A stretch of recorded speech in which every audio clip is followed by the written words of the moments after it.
até onde a vista alcança, pra todo lado é tristeza, é água virando lama, destruindo a natureza. Eu acho muito importante esclarecer, como dito pelo Clemens, que esse não é um desastre que ocorre em função de falhas técnicas. Não é uma falha de insuficiência, precariedade técnica, carência de técnica, carência de engenharia. Nós não precisamos buscar tecnologia em outros países, seja Israel, seja outro lugar. Não é isso. Nós temos boa tecnologia aqui no país e, por incrível que pareça, nessa área de construção de barragens, que já existe há muitos anos, tanto barragens hidrelétricas quanto barragens de rejeitos de minério. Então não é carência, não é falta de tecnologia. A falha não foi técnica, a falha foi da governança ambiental. É preciso deixar isso muito claro. Falha da governança ambiental. E essa falha da governança ambiental, ela tem várias facetas. Ela vai desde um afrouxamento das normativas que a gente vem acompanhando nos últimos anos. Você fala flexibilização. Um afrouxamento, uma flexibilização, por exemplo, logo depois do desastre de Mariana, do rompimento da barragem, porque o desastre não é algo que se esgota no rompimento da barragem, ele é uma coisa que se prolonga no tempo. Mariana ainda vive o desastre, não há pessoas reassentadas, não há pessoas que reconstruíram suas vidas, então eles ainda estão no processo de vivência de um desastre com enorme sofrimento social. Inclusive, diz que na hora lá morreram 19 e nos últimos 3 anos parece que já morreram como vítimas quase uns 30. Pessoas infartadas, pessoas com depressão, pessoas que estão tomando remédios, que não conseguem dormir, que têm problemas de ansiedade, que tiveram suas vidas simplesmente pausadas. São pessoas que vivem no limbo, sem lugar. Inclusive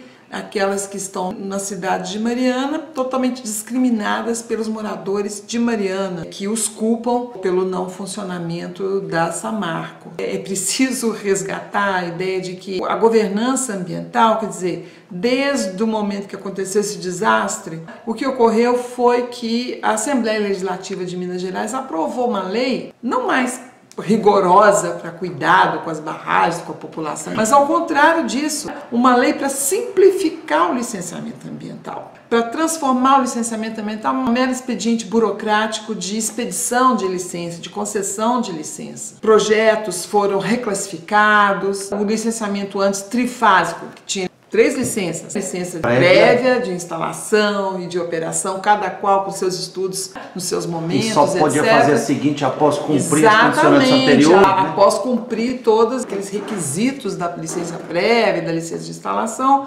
Aquilo tudo, por exemplo, nova classificação de projetos, virou uma licença só. Então, uma classe 4 pode ter uma licença prévia de instalação concedida ao mesmo tempo. Isso tudo acontece logo depois do desastre de Mariana e num contexto em que o licenciamento ambiental já era falho. Falho no sentido técnico, não por incompetência, como eu disse, como carência, como falta de conhecimento técnico, mas falho tecnicamente por um contexto político de que as mineradoras dominam esse campo do licenciamento ambiental, elas dominam o Conselho de Política Ambiental do Estado de Minas Gerais, não tem notícia de licença que não é concedida para uma mineradora, elas colocam seus representantes ali nos espaços de decisão. Faz um lobby mesmo. Faz um lobby e tem suas licenças aprovadas a todo custo. Então, com isso, o valor dado aos estudos de impacto ambiental foi sendo muito diminuído.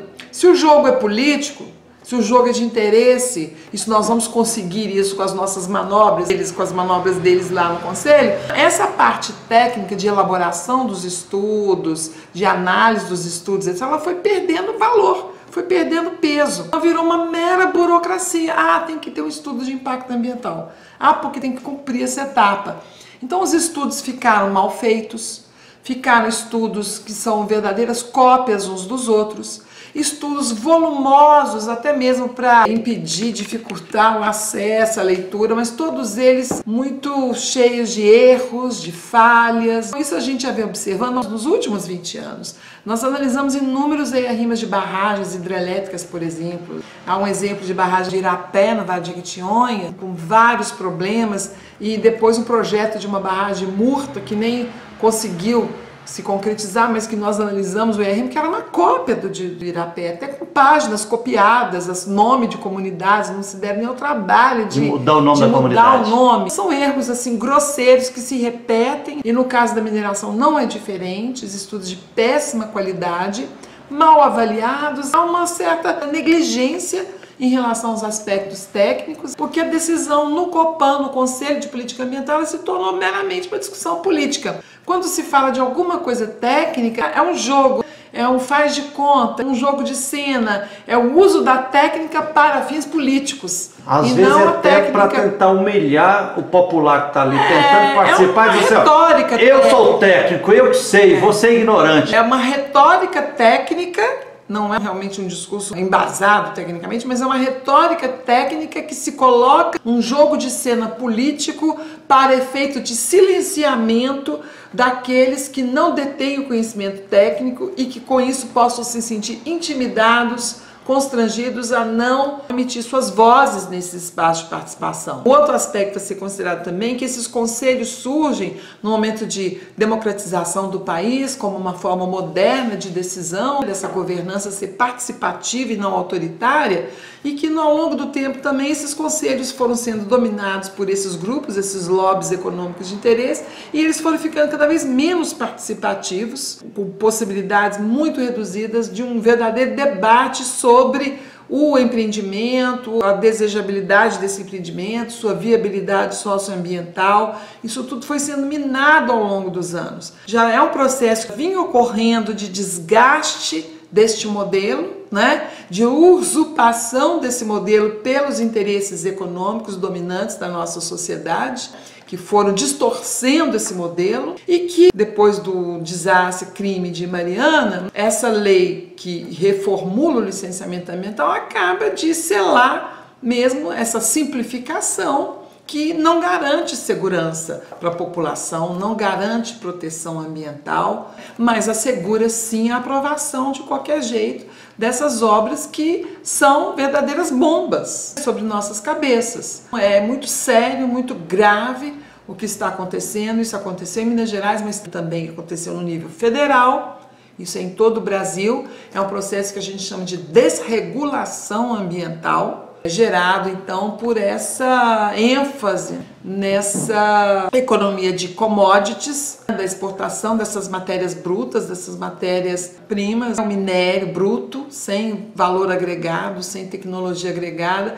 Enfim, o Brasil tem esse papel colônia ainda de exportação desses bens primários, que faz parte da sua história. O Brasil gosta de se pensar como uma nação moderna, uma grande nação, uma nação desenvolvida, mas é um exportador de commodity, é um exportador de pedra, de minério, é pedra, de exportador de grãos. Não beneficia se nós temos uma indústria fraca, um parque industrial tecnológico fraco, embora nós tenhamos conhecimento de tecnologias. Mas nós temos aí a nossa economia baseada na exportação disso, que consome terra, consome gente, mata os grãos do agronegócio, que demandam cada vez mais territórios, que são florestas, são terras dos outros, de outras pessoas, são terras de índios, são terras de quilombo, são terras de povos e comunidades tradicionais.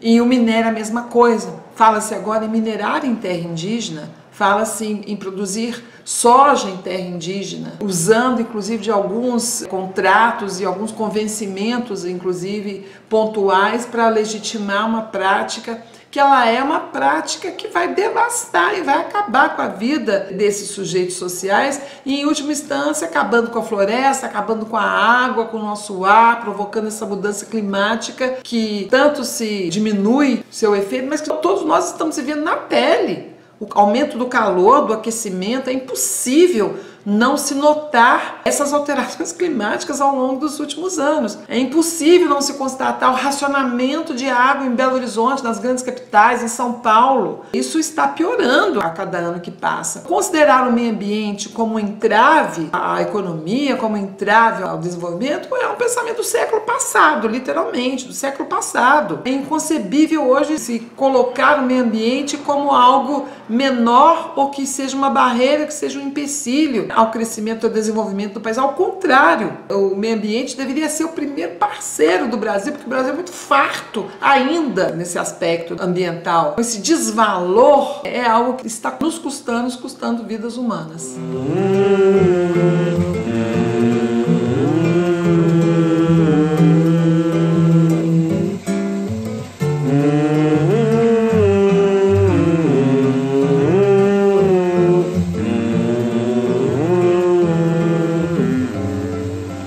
Até onde a vista alcança, pra todo lado é tristeza, é água virando lama, destruindo a natureza. Tem gente sem moradia, com sede, passando fome, é a mãe natureza tomando rasteira do